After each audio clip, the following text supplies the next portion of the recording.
Good morning, church. shengero Are you happy?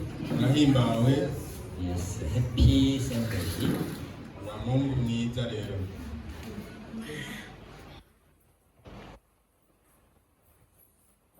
This morning, open the Bible, Matthew uno munsi mu gatondo mwugurure Bibiliya muri Matayo, Matthew 25. Matayo ikigabane ca 25.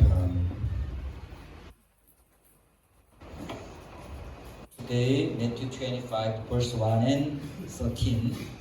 Uno munsi Matayo ikigabane ca 25 umurongo wa mbere. Which language better for you? English or Kirundi? Noruhe rurimi ari kwiza kuri mwebwe, Icongereza canke Ikirundi? Kirundi. Okay, Kirundi. Nivyo reka dusome mu Kirundi. I read Kirundi now. Ubu ngira nsome mu Kirundi. Start. Number 1, verse number 1. Umurongo wa mbere. Ico gihe When you read verse 1, verse 2, verse 3 like this. Okay?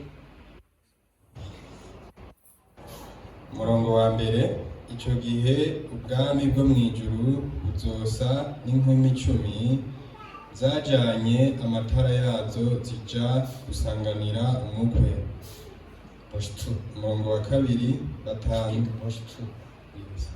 Umurongo wa kabiri, batanu muri bo bari bijuju, bandi batanu bari abanyabwenge. Umurongo wa gatatu, Verse 3. yes. Kuko Oh, English, that's why I. Now English verse 3. yes. Kuko bya bijuju mu kujana amatara yavyo bitajanye n'amavuta. 4.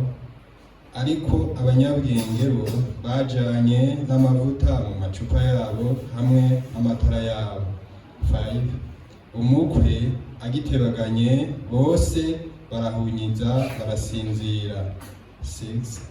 Mu gicugu humvikana urwamo ngo nguyu umukwe nimusohoke mumusanganire. 7. Buno za nkumi zose zirazanzamuka zitunganya amatara yazo. 8.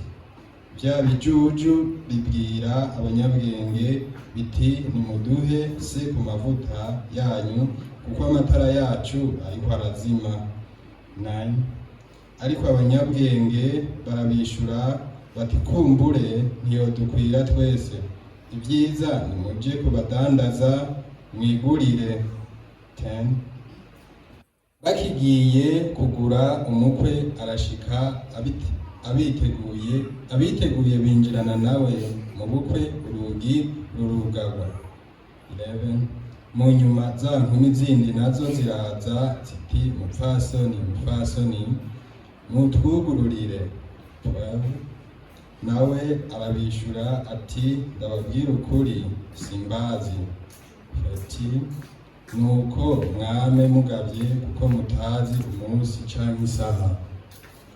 Amen. Today, I want to explain to you about judgment. Uno munsi nshaka kubasobanurira ibijanye n'urubanza.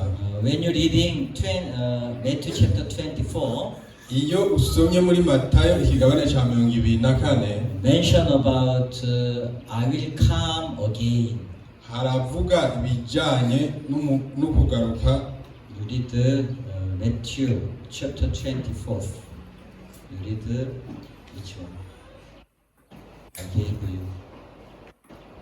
Matayo ikigabane ca 24. So Matthew chapter 24.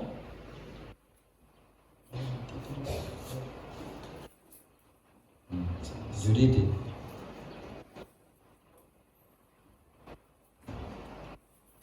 I gave you.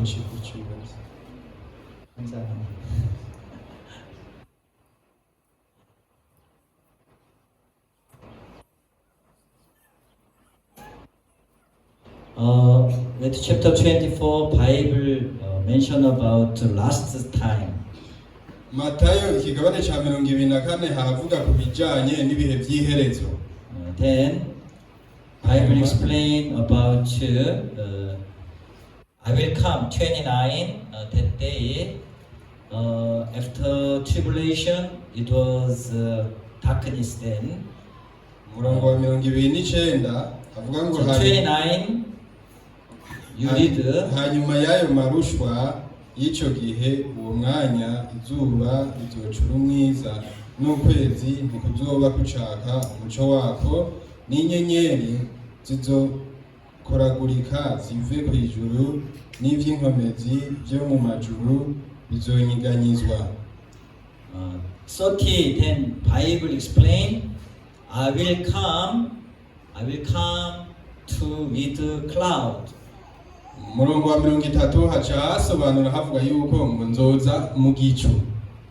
Right? Your Bible also same. Muri Bibiliya zanyu niko bimeze.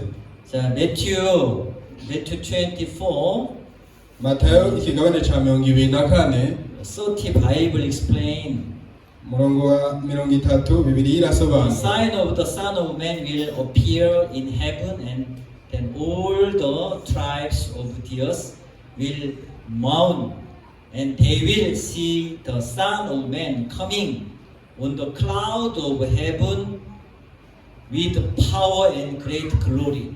Buno ikimenyetso c'umwana w'umuntu kizobonekera ku ijuru niho amoko yose yo mw'isi azoboroga bazobona umwana w'umuntu aje mu bicu byo ku ijuru ari n'ububasha n'ubwiza bwinshi. The Bible said that Jesus will return. Bibiliya iravuga ngo Yesu azogaruka. The last days will include war and global turmoil. Mu bihe vya nyuma hazoba gucura amaborogo. That's why born again brothers sisters or not yet people you should ready. You should preparing for spiritually ready to meet with him. Nico gituma mwebwe bene data n'abandi buba batarake mutegerezwa kwitegura ingene muzohura nawe. Amen. Amen. 자, what do you think when you see now?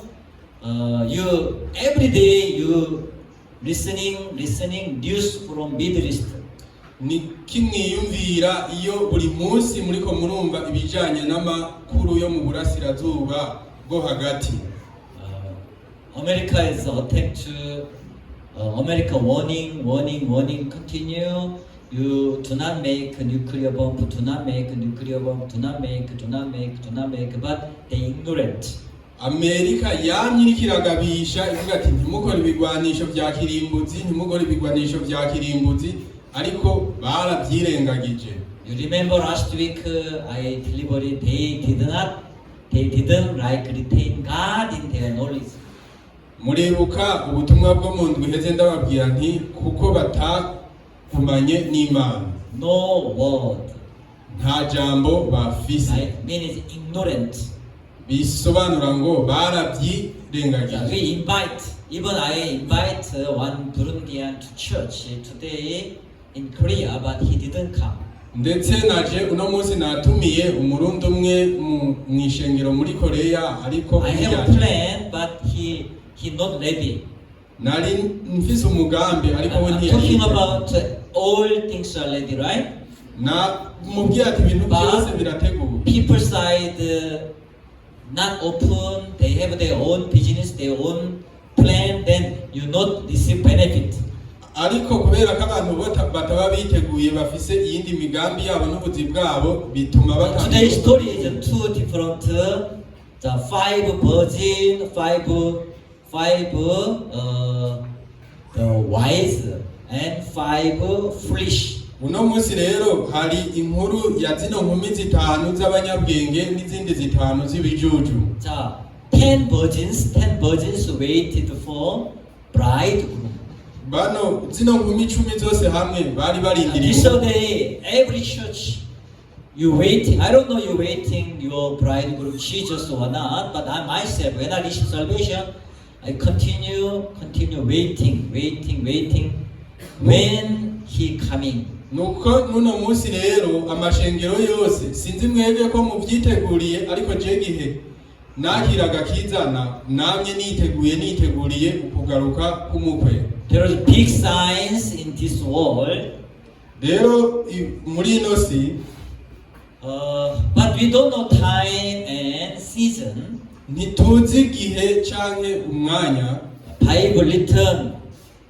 Bible said, Matthew chapter 24. ariko muri Bibiliya muri Matayo ikigabane ca 24 Do you not see all these things?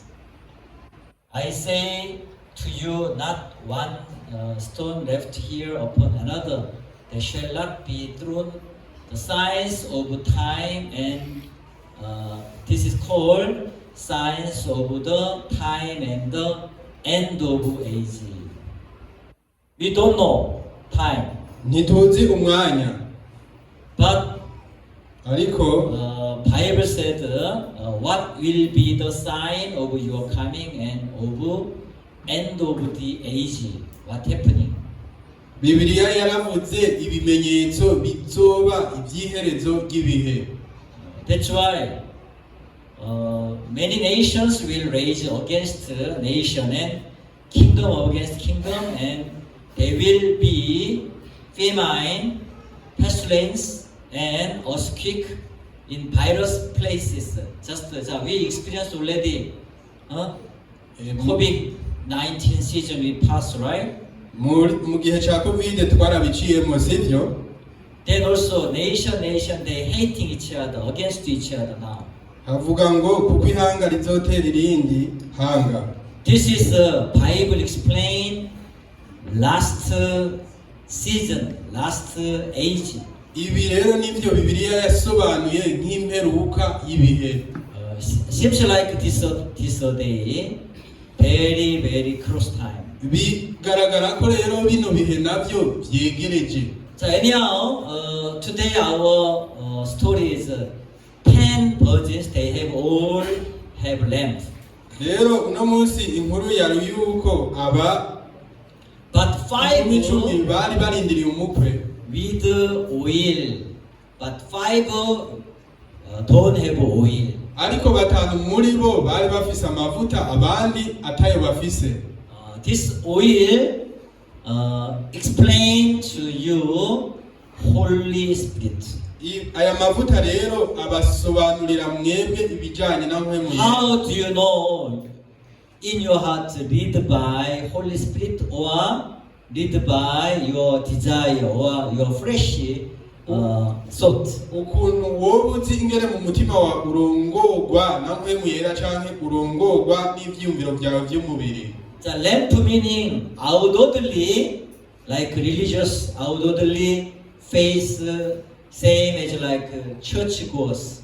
Inyuma ugasanga muboneka nk'abantu bo kwizera ariko gusa muri abantu bo kuja mu misa But byonyene. will explain or point about Holy Spirit and true faith. What is true faith in your heart? Ariko amavuta bisobanura ngo ni uruhande rwa mpwemu yera. How your heart, I have a faith or not. Ingene mu mutima wawe ufise ukwizera canke atakufise. I'm teaching here so many times. Speak out positive. Another meaning faith word. Nama ndiko ndabigisha nti buri gihe nimuvuge amajambo y'ukuri, amajambo y'ukwizera mu yindi mvugo. When I came here, many people bring to the negative reported here. Abantu benshi banshikiriza amakuru y'ikinyoma ya hamwe. Especially economic issue. Na cyane ku bijanye n'ibibazo by'ubutunzi. Especially many people said no hope in here. Kuko benshi bavuga yuko atavyizigiro biriho ngaho. Many people said difficult here. Abantu benshi bavuga ngaha biragoye.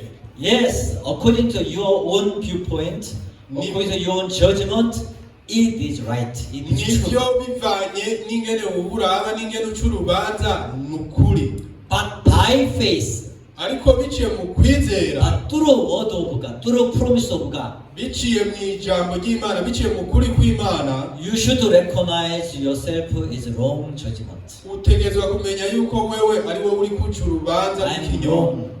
My viewpoint wrong.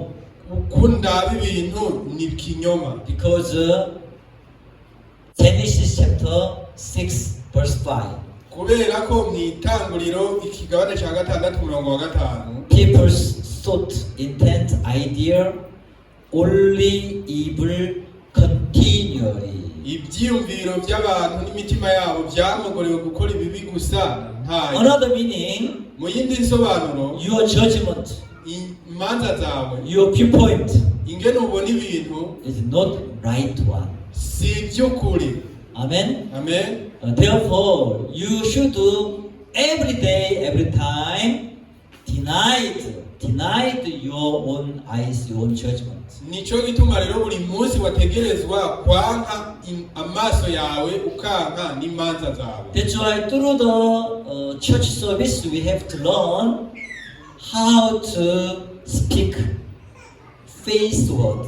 Nico gituma biciye mu makoraniro turiga ingene dukwiye kuvuga amajambo y'ukwizera. That's why I'm delivering to message to you with like divine to Burundi church. Nico gituma hano ndababwira amajambo novuga ni namajambo y'Imana ndabwira ishengero ry'Ubujumbura. You are right, bright and radiant. Murakayangana murachibatsi Because abundant of Burundi, kubera ibitayega byo mu Burundi, abundant of Burundi turn to you. kubera ibitayega byo mu Burundi bizoza kuri mwe. I delivered this message to also Belgium. Ndetse nabuno butumwa nibwo nzotanga mu Bubirigi. One Belgium church invite me for midweek one day Bible seminar. When I travel to America, I'm stop over 2 days in Belgium. Nivyo hari pastor umwe wo mu Bubirigi yaciye antumira ngo nzogende imisi ibiri. They didn't know me. Ntibanze. That's why they asked me, can you send a recommendation letter among we recognize him in Burundi, famous bishop. Nico gituma baciye bansaba ikete ryo kwimenyekanisha. That's why I met one bishop. He recommendation letter for me that I sent. Rero nico gituma nahuye n'umu bishop umwe aca arampa iryo kete ryo kwimenyekanisha. Because I'm a new missionary in Burundi, that's why I didn't any record working with another bishop in Burundi.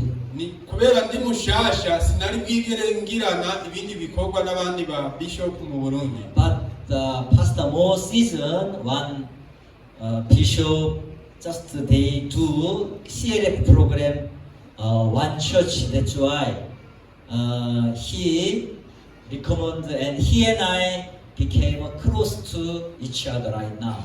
Nico gituma umwungere Mo yambwiye yuko bahoze bakora ibijanye na CLF mu Burundi hama I invite him ubu turegeranye. Invite him to May for the Bible crusade in Korea. Naramutumiye rero mu gikorane ca Bibiliya muri Korea mu kwezi kwa Also, gatanu. through his family, all his children live in Vancouver now. Kubera n'umuryango wiwe abana biwe bose baba muri Vancouver. I don't know him, but he very proud. This is my son. Sinzi ariko we ndabona abayiratanye navuga ati uyu I don't know your son. umuhungu wanje. But next to my interpreter, Pastor, he's very famous musician in Burundi. Ti mwungere n'umunyamuziki akomeye hano mu Burundi. You know him? Muramuzi? His name Dudu. Yitwa Dudu.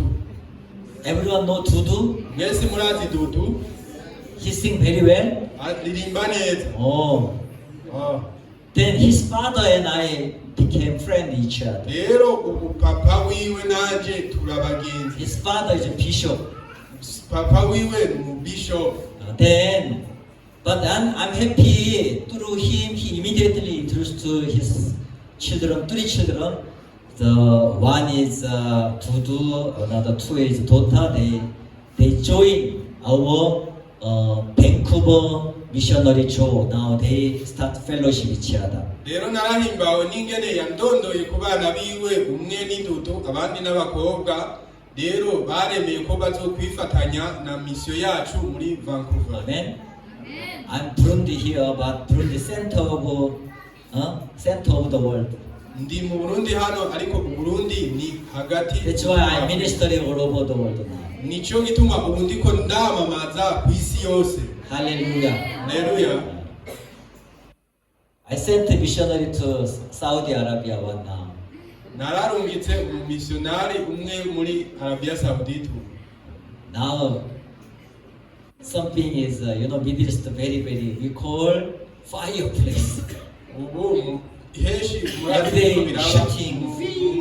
burasirazuba bwo hagati ubu twohita nko mu muriro, ibintu by'ibisasu biguma Last season, now it's a very last stage of in the war.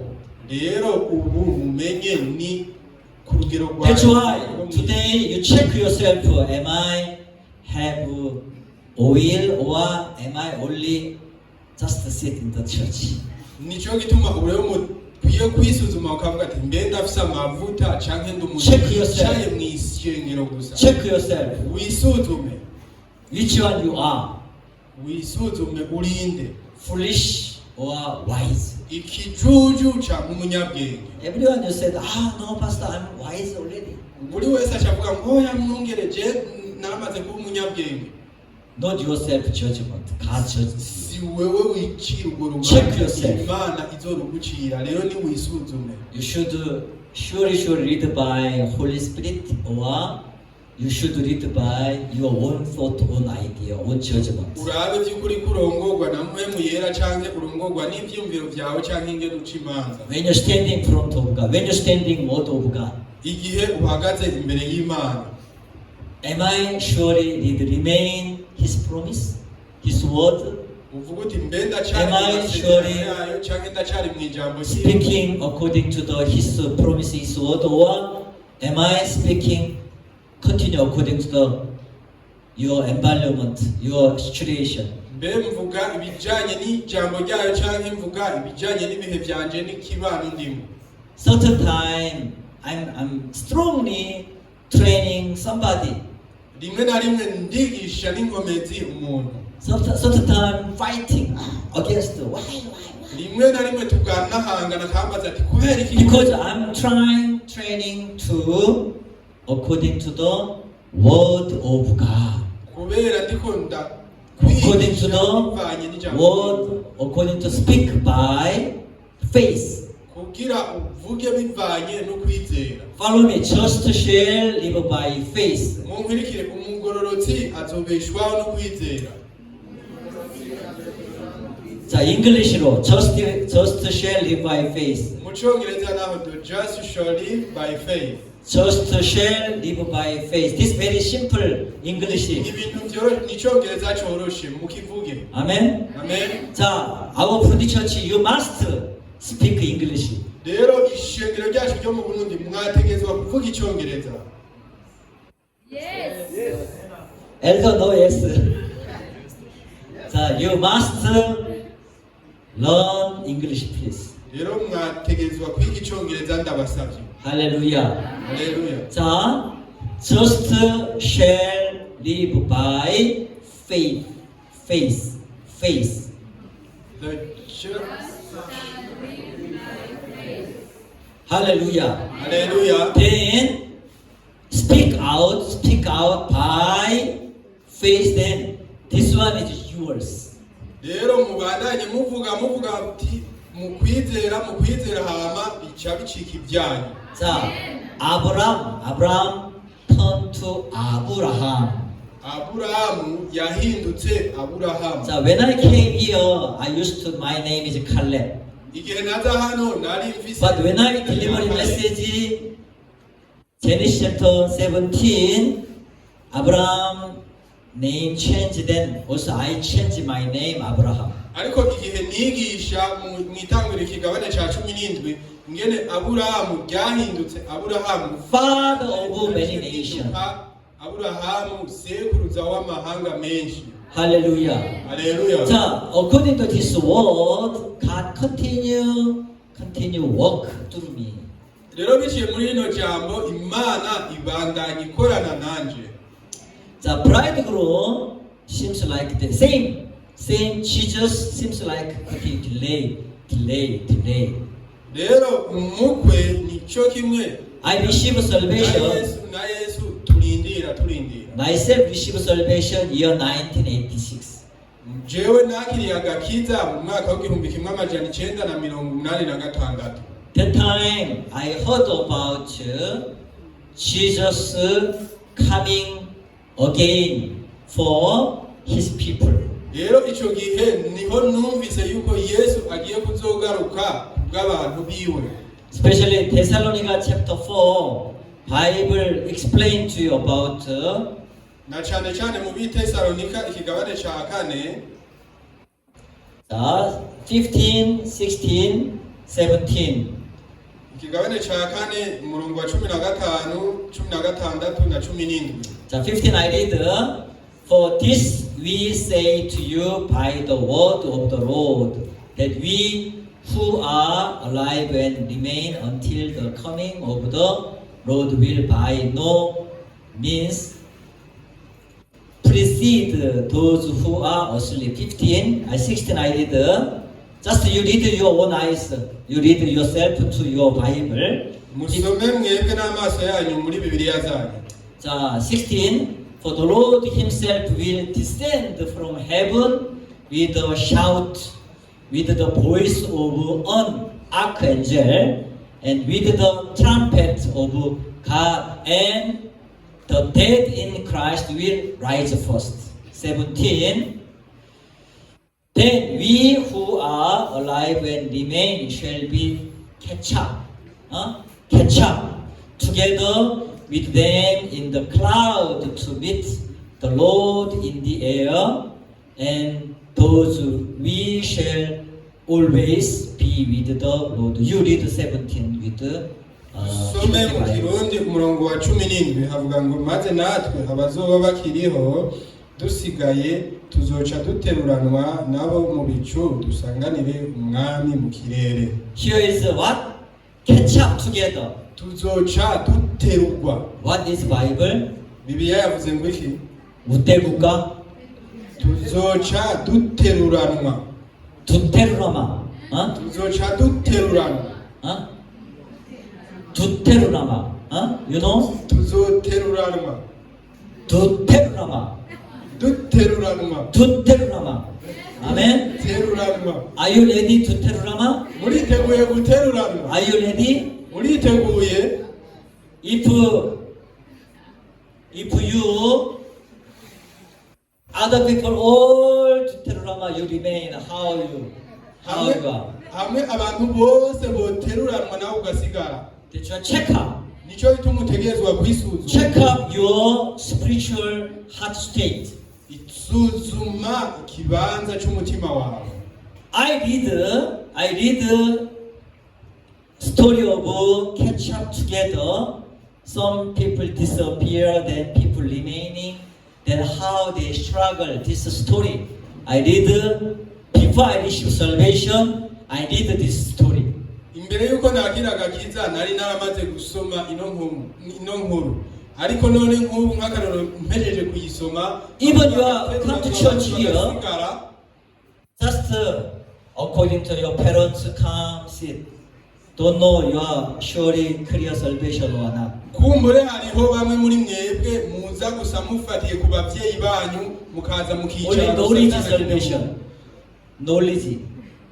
Mufise ubumenyi gusa bw'agakiza. Then maybe your idea only go to heaven, your body remain here. Kumbure ivyumviro vyawe bizotuma uja mwijuru canke You check yourself how yourself surely link your soul, your spirit, born again or not born again, only knowledge born again, only knowledge Christian. usuzume neza ingene umutima wawe wafatanye n'iby'agakiza n'iby'umukristo yavutse ubwa kabiri atari ubumenyi bwonyene. This is examine yourself. Iki rero n'ikibazo wiha ikibazo wowe Surely ubwawe. Jesus with me or not? Mbebye kuri Yesu ari kumwe nanje canke ntari When I kumwe. read this story book, Rero igihe mba ndiko ndasoma zino nkuru same day pastor delivery about catch up together. igihe umunsi nyene umwungere yadusomera ibijanye no But this main character people ignorant pastor's word. ariko bano bantu barirengagije Church always speak like this. Pastor always speak the same word. mukavuga muti ishengero misi yose ryama rivuga uko umwungere misi yose avuga uko Not receive salvation, remaining. hama ntimwakira agakiza mugasigara. That's why even myself, I'm now attention to my children also. Nico gituma na jewe ubwanje ubu ndagavye cyane ku bijanye n'abana banje. That's why you should ready to go or not. Nico gituma mutegerezwa kumenya nimba So, mwiteguye kugenda. Today's story here, Inkuru y'uno munsi rero hano what their attitude? inyifato yabo yari imeze gutya. The 10 virgins stay together with their lamp. Aba inkumi 10 zari hano zifise n'amatara yazo. You know what happening there? Murazi byabaye none. So, while the bridegroom was delayed, they all slumbered and slept. Havuga ngo igihe umukwe yari agitebaganye bose barabije hama barasinzira. Same. Nico kimwe. The people's attitude. Now this day, people's heart not very serious. Even Rero ubu urabona inyifato z'abantu imitima y'abantu ba kino gihe usanga badashimitse. Middle East war, shooting, missile, they worry about their food, they worry about their business, they worry about maybe price up, how to get the oil, how to get the petrol issue, but not interesting to soul issue. Your soul issue not interesting. Ndetse n'ubu hariko hategwa ibisasu mu burasirazuba bwo hagati abantu usanga batitwararitse iby'ubuzima bwabo bw'inkwema ahubwo gusa bitwararitse ibijanye n'indandazwa zabo nimba bazohomba canke bizoduga canke bizomanuka ibijanye n'igitoro nta bindi. I'm now consulting some people traveling to Korea for the air ticket management. Sindiko ndafasha abantu bamwe ku bijanye n'ingendo z'amatike zo kuja muri Korea. 10 times. Inshuro 10. 10 times price jumping. Inshuro ndiko bituga inshuro 10. Crazy now. Murumva ko ari ibintu by'ubusazi. Very struggle. Ni ibintu by'ihangana rikomeye. Some travelers in Dubai, Abu Dhabi, Doha, no flight.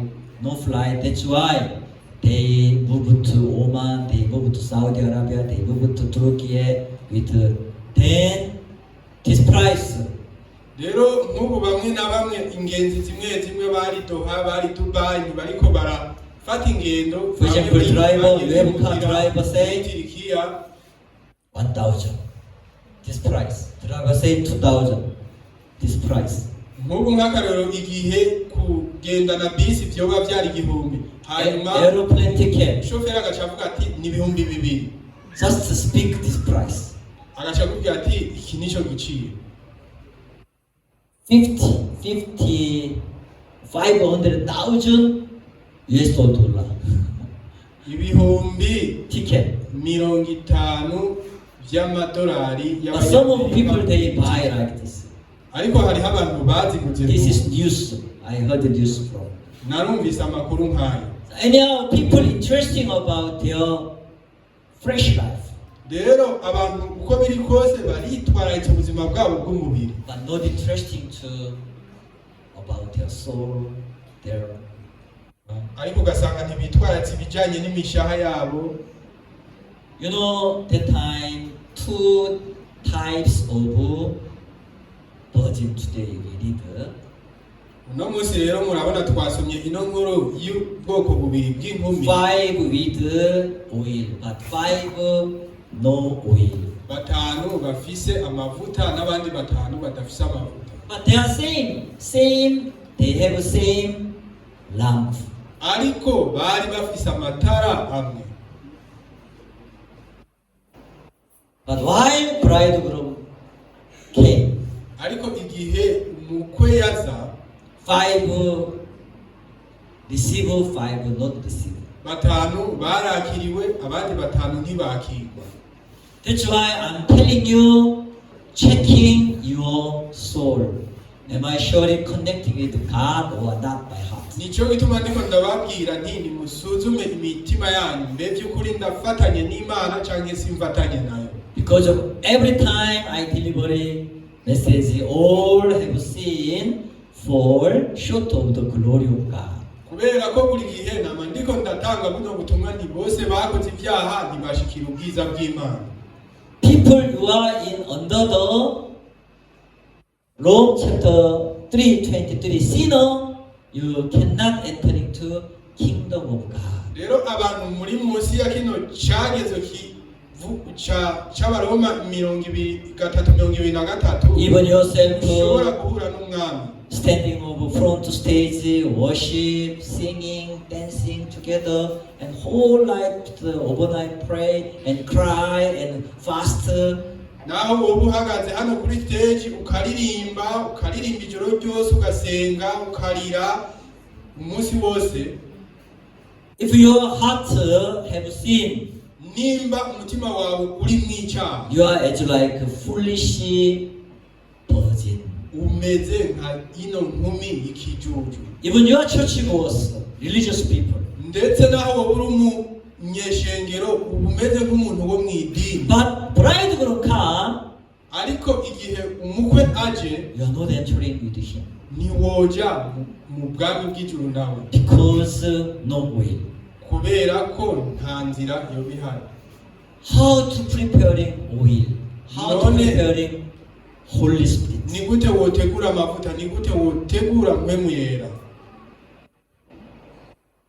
Isaiah, Acts chapter 2:22-38, Bible explain. Mu Receive remission of sin. byakozwe n'intumwa ikigabane cya kabiri, And you will receive gift, Holy Spirit. ngo umwitsa azubazako muzoronka mpwemu yera. My missionary still live in Jerusalem. Umumisionari umwe w'umugenzi wanje aba i Yerusalemu. I continue communicate. Are you okay? Nama nguma mvugana nawe nti mbe umeze Where neza, are you now? ubu uri he? We go to refuge place, then come back, place, come back, same place, come back. Twagiye mu kibanza c'impunzi, turavayo turagaruka, turasubirayo turagaruka. Then he sent a message. Right now, some missiles, Iron Dome, inspect, intercept. Then, but sound is very, very big. Bang! Rero yarambwira ati ku bijanye n'ubwirinzi bwo mu kirere bwa Isirayeli yitwa Iron Dome, bura ibisasu biraza ukabibroka mugabo hakaca havuga induru nyinshi. But he said, but I'm safe. This is a safe area. Ariko yarambwiye ati ndi mu mutekano. Then I told him, you should go out. You should go out to other place. Why you stay in dangerous place? Ariko naramubwiye nti urakwiye kwimukira mu kindi kibanza kubera iki This uba mu kibanza missionary kibanga. say, here safe place. Ariko we yarambwiye ati hano ni kibanza cy'umutekano. Therefore, I sent a message to Acts chapter 1. Do not departure from Jerusalem. You waiting for God's word. rero naciye God's promise. ndamurungikira ijambo riri mu byakozwe n'intumwa ikigabane ca mbere havuga ngo ntimuve i Yerusalemu murindirire i Yerusalemu. That's why I do believe God protect to him. Nico gituma nizera ko Imana imukingiye, God guide him. Imana iramurongora, God protect to him also. Imana iramurinda kandi.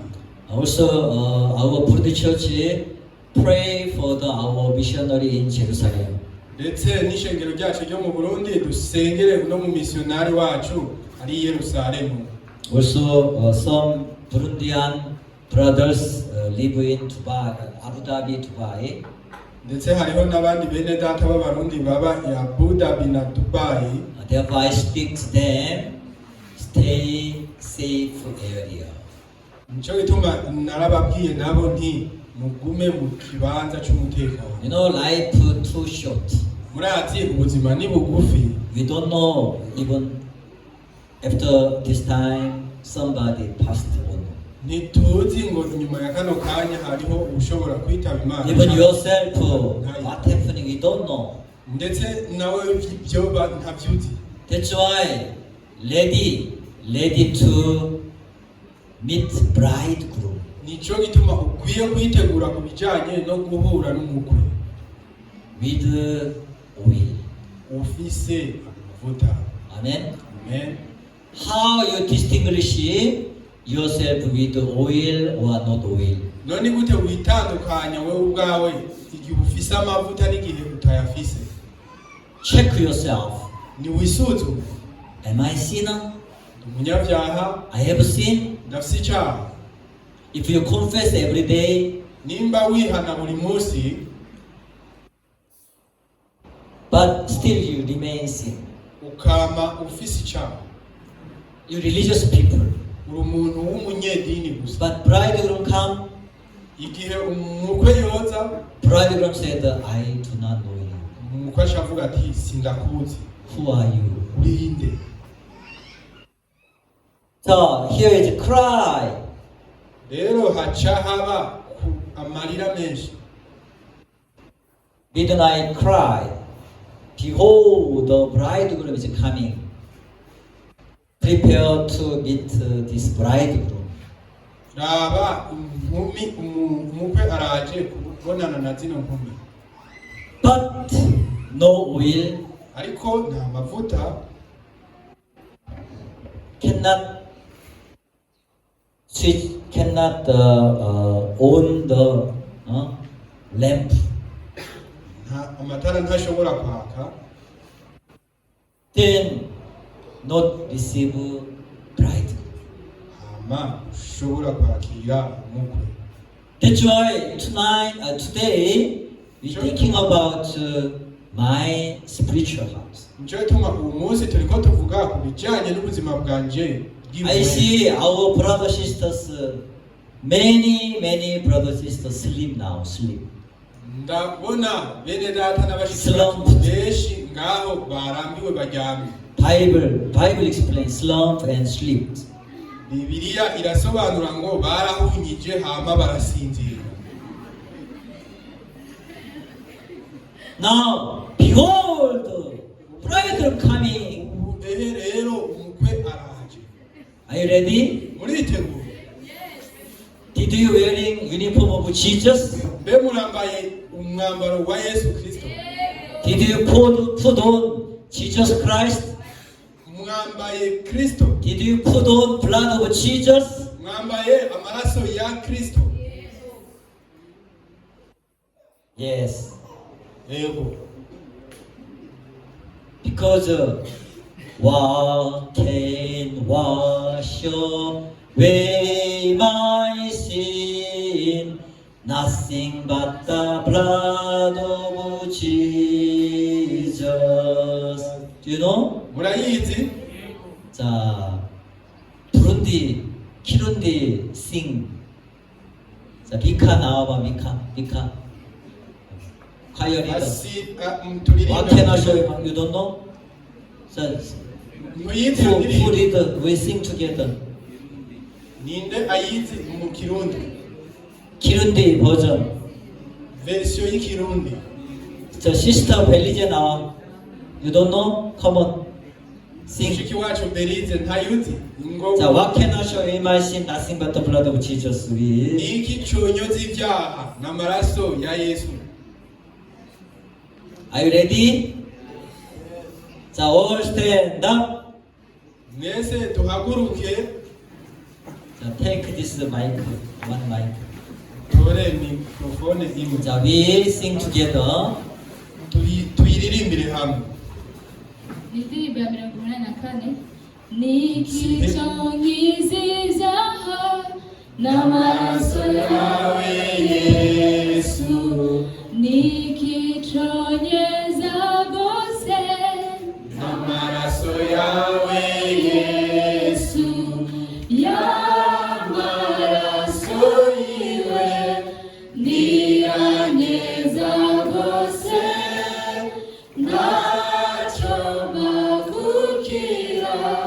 n'amaraso y'umukiza. Thank you. Mwakoze. Sit down, please. wicare. 자, what can I show you my sin? Nothing but the blood of Jesus. Blood of niki Jesus. conyoza ibyaha Blood n'amaraso of Jesus ya is Yesu. enough for clean our sin. amaraso ya Yesu arahagije bikwiye koza ibyaha That's byacu. why there is power, wonder working power in the blood of the Lamb. Do you know this song, right? niyo ndirimbo nayo murayizi. 자, listen this part. Inkomezi 시작. inkomezi zitangaje mu maraso ya Yesu. hari inkomezi zitangaje mu maraso y'umukiza. Power of blood. hari inkomezi zitangaje mu maraso. This is the Holy Spirit in your heart with forgiveness of sin. uyu ni mpwemu yera mu mutima. If you are not forgiveness, no Holy Spirit in your heart. nimba atambabazi z'ibyaha ziri mu mutima wawe nta na mpwemu yera ari. Pray, you worship, you singing, uratazira ugahimbaza ukaririmba no Holy Spirit. ata mpwemu yera ugira. Then bridegroom say, who are you? rero icyo gihe umukwe aca avuga ati wewe urinde. You know, this world not permanent world. iri jambo si jambo ryo mu isi. This time is signs of the last day, war, conflict and global instability. ubu ni igihe cy'ingwano no guhungabana kw'isi. There is this remain as the world, this remain not permanently. 자, this remind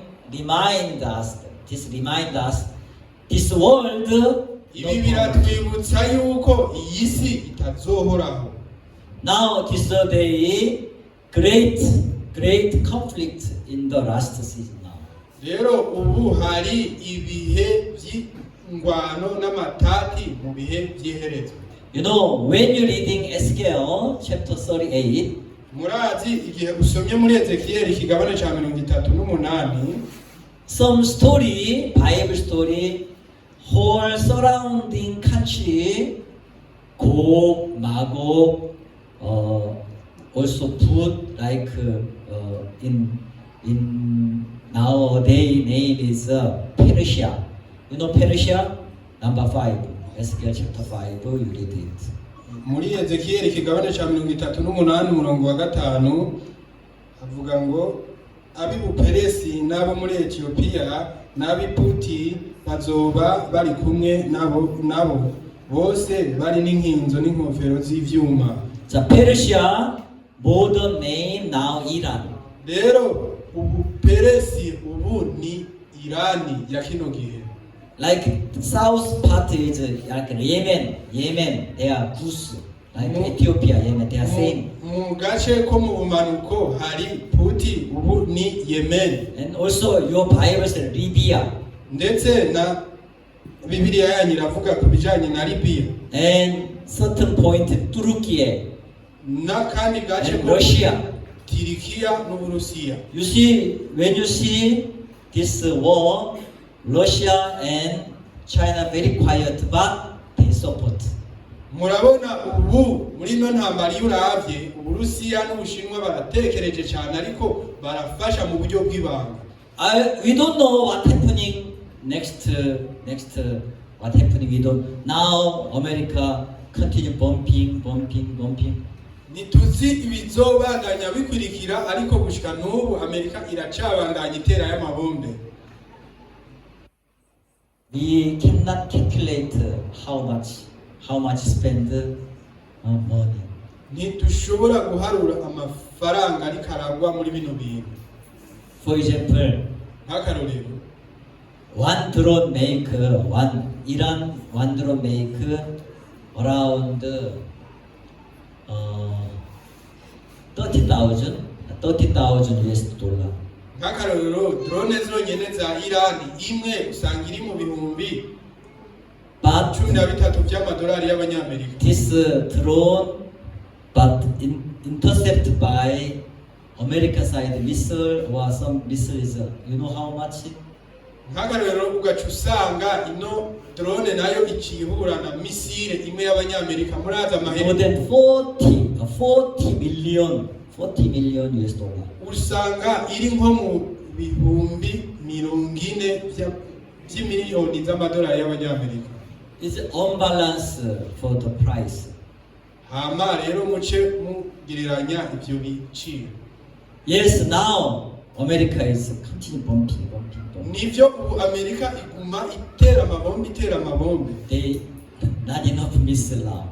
Nta mamisile ahagije bafise. That's why America bring to the another place as like Korea there is a USA Army.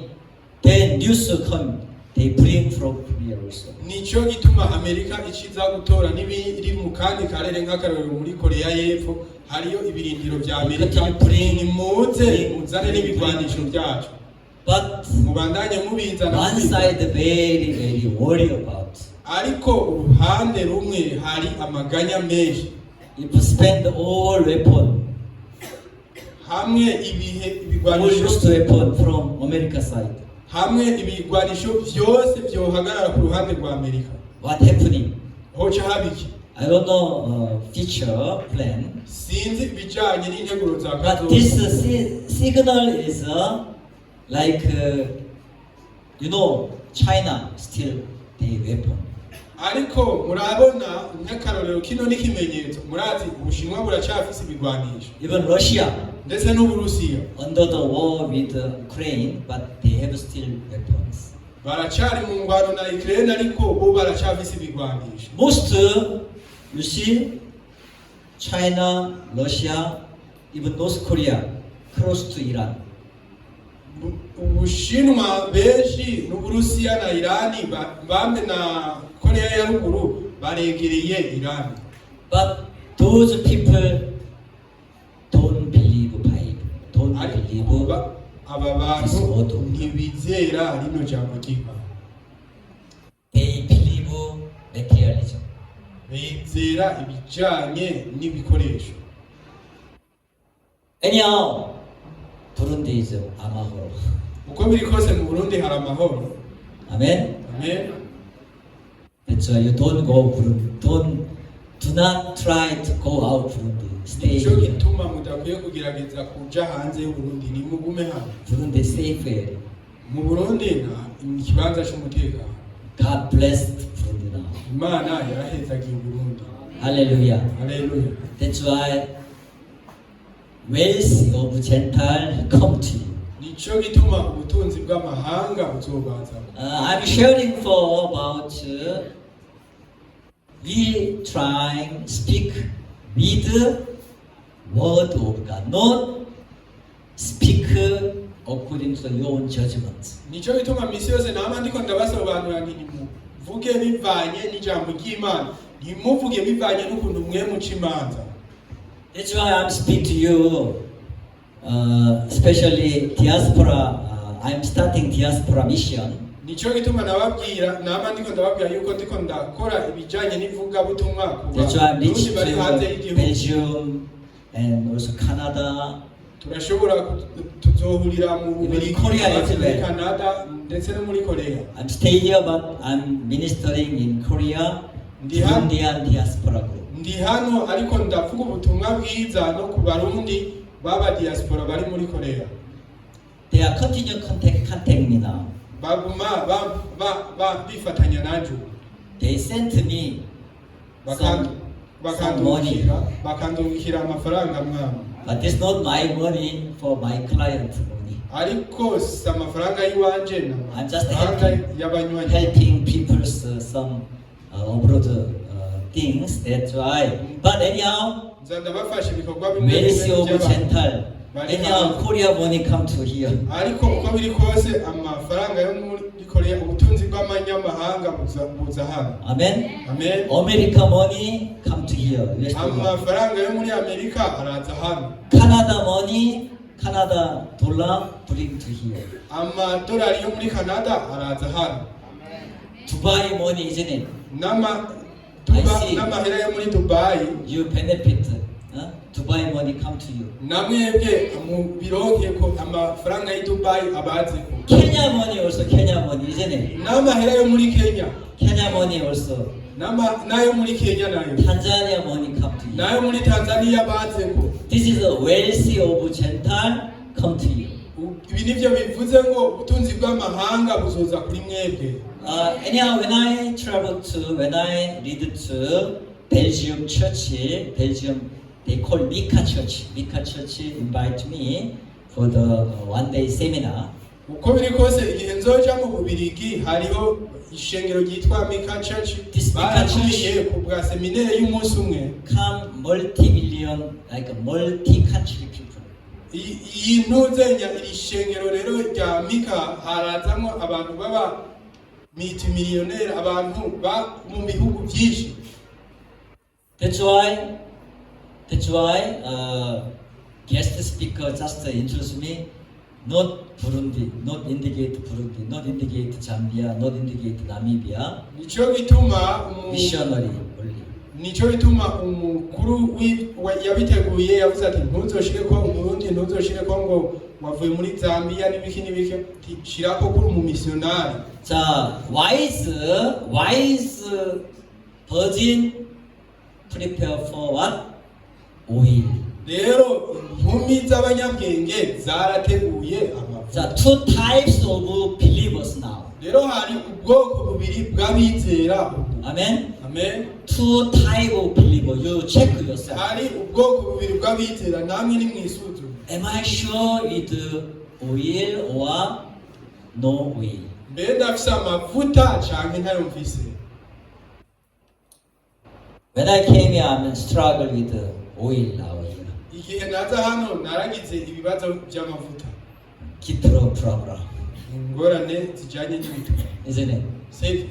But until now, through grace of God, somebody help, then I got my vehicle Kidro. Ariko gushika ubu biciye mu burongozi bw'Imana, umwe arafasha uwundi akamfasha uwundi 자, akamfasha. foolish, Namufise igitoro. maybe wise fellowship advice. Yeah, you should prepare for oil. Kumbure bijya bijuju byari kuganira n'abanyabwenge bakabibwira ati It's okay. tegura amavuta. If bride don't come, I'm running, then I buy them fulfill. It's no problem. Akavuga ati nk'ubu igihe umukwe yoza nzoca nirukanga ndayagure nta ngorane. Foolish. Ikijuju. Foolish people not listening to other people's voice. Ibi abantu b'ibijuju ntibigera bumviriza amajwi y'abandi. Stubborn idea. Bagumana ibyiyumviro byabo. Like stubborn leaders then destroy their people. Bijanye no kugabitanya nka kurya abo mu buseruko bwo hagati bagumye bagabitanya Foolish. bikarimbura abantu babo. The foolish also came later. Even Ndetse they go kandi bino by, bijuju but already door closed. bino bijuju vyaje bitevye vyasherewe bagiye kugura hama baragaruka basanga bamaze kugara. Amen. Amen. Wake up now. Rero ni mwikangu Stay awake. mugume muri kanuye Be ready. mwitegure Jesus coming soon. Yesu araza vuba. You believe that? Hallelujah. Muravyizeye? Haleluya. Jesus coming soon. Yesu agiye kuza. Jesus coming again. Yesu agiye kugaruka kandi. Then you check. Be ready or not. Hama wisuzume nimba witeguye cyangwa utiteguye. Am I ready or not? Nditeguye cyangwa siniteguye. That's why after we receive salvation, Nico gituma inyuma yo kwakira agakiza I continue to deliver the gospel end of time, end of years. inyuma yo kwakira agakiza mbandanya nigisha ubutumwa bwiza gushika ku mpera y'ibihe gushika ku iherezo Because God promised to me, I will set you light of Gentile to preach the gospel end of years. kubera ko Imana yarasezeraniye muri Bibiliya ati nzokugira umuco w'amahanga gushika ku mpera y'ibihe. That's why I came to Africa, first Namibia, Angola, Lesotho, even Cape Town. I was there, Zambia, and Burundi. Nico gituma naje muri Afrika ubwa mbere nkayera muri Namibia, Angola ndetse no muri Cape Town naho narabaye mu nyuma ndaza muri Zambia hama mu Burundi. Even when I was in Lubumbashi, DRC Congo last year, ndetse no mu mwaka uheze igihe nari i Lubumbashi muri Repubulika Iharanira Demokarasi ya Kongo. God gave me all things already. Imana yarampaye ino sezerano rivuga ngo ibintu byose biriteguwe. And last time I explained to you, all things are ready to people, but they did not like. They didn't like. They didn't like. They didn't like. Uherutse narabwiye abantu bose ni ibintu byose birateguwe ariko ntibabikunze ntibabikunda. This is foolish. Ubu ni ubujuju. You didn't like God, didn't like retain God in their knowledge. Ni mwashatse kugumya Imana mu bwenge bwawe. Like fasting. Nka kurya Last week I explained Queen Vasti. She didn't like retain God, her knowledge, her heart, word of King Ahasuerus.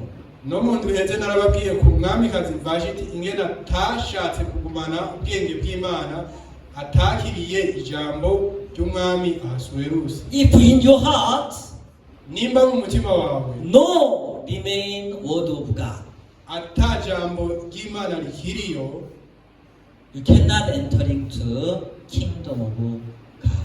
ntushobora kwinjira mu bwami bw'Imana. They cry, open, but bararira ngo twugururire but he answered and said, "Surely I say to you, I do not know you." mu nyuma yababwiye ati by'ukuri je simbazi. Understand? Murabitahura? So they ready, they bring, Rero but I do not know you. bari biteguye bayazanye mugabo They said, je sindabazi. the other 5 virgins came also. Lord, open us, but close. Baraje za zindi nkumi baravuga ati mwami twugururire ariko bari bamaze kugara. Too late. Bari bacerewe. Too late. Bacerewe. Don't be late your salvation. Rero ntimucereze agakiza kanyu. Checking your children's soul also, spirits. Musuzume imitima y'abana banyu n'impuhwe Are you zabo. true believer or only like religious? Mwizera w'ukuri canke umunye. When you come here, sit here, Kumbure igihe uje no ukicara need hano. your soul, only your body come here. Tazanye umutima wawe gusa ugasanga n'umubiri. Your mind travel another way. umutima wawe wagiye mu kindi not with kibanza Jesus. utari kumwe na Yesu, Check him today. suzume kuva uyu munsi, Be ready. witegure, Be ready to his coming. witegure kukugaruka kwiwe. And first time, Ubwa mbere delivery about last season, last day, last age to Broad Church. When I came here first time, I delivered message to you. ubwa mbere narababwiye ibijanye n'ibihe by'iherezo, But we don't know season, we don't know time when. ariko ntituzi ibijanye n'ibihe, ntituzi igihe icyo ari cyo. The Bible said, Ariko Bibiliya iravuga ngo be ready. mwitegure, Be ready. mwitegure. Hallelujah. Haleluya. 자, Jesus washes you. Jesus clean you. Rero Yesu yarabogeje. What you want to continue to say? 자, Jesus clean you. Jesus washes you. Yesu yarabogeje. His side is ready to. Uruhande rwiwe ariteguye. But Satan Ariko Satani cheating to you. aguma bahenda. You enjoy your life here. Ati nezere ku buzima bwawe hano. Yeah, world very interesting. Iryo jambo n'ukuri urumva Yeah, you have to earn money through your own business. kora urudandazwa uronka amahera. You have to study. Wige cyane. Yes, you can do everything. Rero urashobora gukora buri kimwe. You know, last season what happening? Murazi ibyabaye uherutse. People party, people married. Abantu baragira imanza, baragira ubukwe. Same as like time of Noah. Nko mu gihe cya Nowa. When I went to the jogging, people still they are so pray soccer, you know. Igihe mba nigiye Saturday. iminsi ndabona abantu benshi bariko baragira imyimenyerezo abakina umupira. Especially when I see here Burundi, Saturday is jogging day, isn't it? Jogging day. Na cyane cyane nk'iyo ndabye hano mu Burundi kuwa gatandatu bari umunsi wa siporo. People enjoy jogging, people Abantu enjoy banezerewe no kugorora imitsi, party, you enjoy banezerewe going to n'iby'imanza, the marriage ceremony. bandi bagira imanza z'ubukwe. Same time, Nicyo kimwe icyo gihe Jesus coming. Yesu agacaza. Bible explained to you like this. Bibiliya yabisobanuye ngo Amen. amen. Be ready. Mwitegure. If you are not ready, Nimba mutiteguye, please you should hands up your right hand then start counseling. nuce umanika amaboko hanyuma utangure guhanurwa. Before I closing my message, I'm asking you. Imbere yuko ndangiza ubutumwa bwanje ngiye kubabaza. Your eyes closed. Your eyes Mwese closed. mugare amaso yanyu. Eyes closed, then bow down. Then I ask you. Muname ngiye kubabaza. All eyes closed, please. Eyes closed. Amaso mwese yugaye I'm asking you. ngiye kubabaza. I am sinner. I have sinned. Ndafise icyaha. I want today Ndashaka uyu munsi clean my heart. ko umutima wanje Close utunganye. eye, please. Close eye. Close eye. Mugare amaso yanyu. I want to receive salvation. Nshaka kwakira agakiza. I want to born again. Nshaka kuba uwavutse ubwa kabiri. I have seen my heart. Ndafise icyaha mu mutima wanje. I want to receive salvation. Nshaka kwakira agakiza. Please, your right hand. Hands up, right hand. Ndakwinginze ukuboko Then I pray for kw'iburyo. you. Uramvura ukuboko kwawe kw'iburyo. I have seen. I want to. icyaha. I want to born again. I want to Ndashaka receive kuba ubwa salvation. kabiri nkakira agakiza. I'm sinner. Ndi umunyabyaha. I want to receive salvation. Nshaka kwakira agakiza. Please, right hand. Ndakwinginze tuzi ikiganza cyawe cy'iburyo. Let's pray. Amadusenge. Dear Father, thank you, Lord. Today I deliver a message. 5 virgins, with oil, 5 virgins without oil, wise and foolish.